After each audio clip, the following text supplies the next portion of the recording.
Niyasibona lesihlahla lesi umhlakuva sithi umpono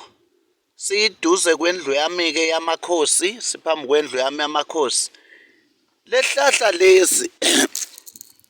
ngizokutshela izinto ezinhle ngaso lesihlahla lesi sizala amafutha okuthiwa zimpono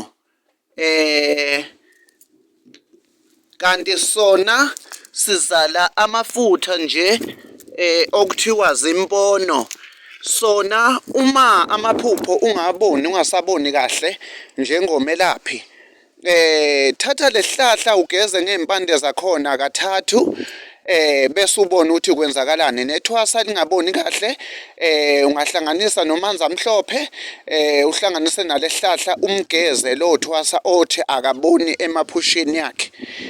uzobe sekuyacaca seyabona lesihlahla ke ingane zakhona zizala lawo amafutha kuthiwa amafutha yomhlakuva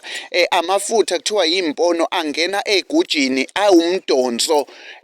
kwakuwe noma ungacontsela esigcotsheni sakho awumdonso kwakuwe ngithokoze bengikuthi fala kahla nje kancane ngisabaleka ngisagijima mina amahlala egijima.